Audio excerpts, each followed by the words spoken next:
তো নমস্কার বন্ধুরা, চলে এসেছি আজকের একটা সুন্দর স্ন্যাক্সের ভিডিও নিয়ে।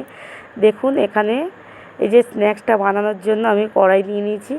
কড়াইয়ের মধ্যে নিয়ে নেব সামান্য একটু তেল, নিয়ে আমি পেঁয়াজ কুচিয়ে রেখেছিলাম।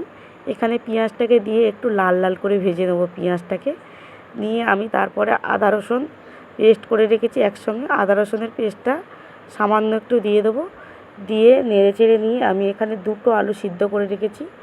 আলু দুটোকে হাতের সাহায্যে ভালো করে ম্যাশ করে নেব।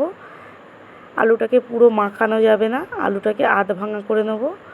নিয়ে কড়াইয়ের মধ্যে দিয়ে একটু নেড়ে চেড়ে নিয়ে পরিমাণ মতো লবণ আর দিয়ে দেবো বাড়িতে বানানো আমার গুঁড়ো মশলা ছিল, গুঁড়ো মশলাটা দিয়ে দেবো।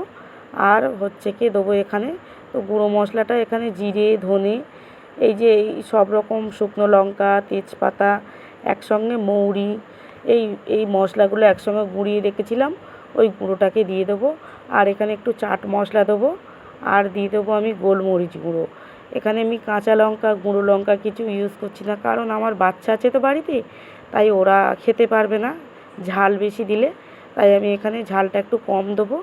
আর দিয়ে দেবো একটু ওই গোলমরিচ গুঁড়ো। তো পনির আমার বাড়িতে ছিল, পনিরটা দিলে টেস্টটা আরও বেড়ে যায়। তো পনির ছোটো ছোটো করে কেটে একটু ভেজে নিয়েছি লাল লাল করে, নিয়ে পনিরটাকে দিয়ে ভালো করে কষিয়ে দিয়ে পুরটাকে রেডি করে রেখে দেবো। এখানে ময়দা নিয়ে নিচ্ছি 1 কাপ, তারপরে সামান্য পরিমাণ মতো লবণ, আর একটু তেলের পরিমাণটা বেশি করে দিতে হবে যাতে খাস্তা ভাবটা আসে, তাই তেলের পরিমাণটা একটু বেশি করে দিতে হবে। অল্প অল্প করে জল দিয়ে আমি ভালো করে মাখিয়ে একটা বলের মতন করে কিছুক্ষণের জন্য রেস্টে রেখে দেবো। তারপর কিছুক্ষণ পরে 5-10 মিনিট পরে আমি এসে তারপরে দেখুন এই যে রেডি হয়ে গেছে আমার। এইবারে ছোট ছোট করে কেটে লেচি কেটে নিয়েছি, নিয়ে এবার রুটির মতন করে বেলে পুরটাকে দিয়ে এইবার ভালো করে মুখটাকে সুন্দর করে গুছিয়ে দেখুন ফুলের মতন করে মুখটাকে বেঁধে দিতে হবে। এই যে এইরকম থলির মতন করে মুখটাকে ভালো করে বেঁধে দিতে হবে যাতে ফেটে জিনিসটা বেরিয়ে না যায় পুরটা। তো দেখুন এইভাবে সবগুলো আমি রেডি করে নেব। কত সুন্দর দেখতে হয়েছে দেখুন, এইভাবে সবগুলো রেডি করে নেব। নিয়ে এইবারে কড়াইতে তেল দিয়ে এটা ঠান্ডা তেলেতে ভাজতে হবে, তেলটা পুরো গরম করা যাবে না।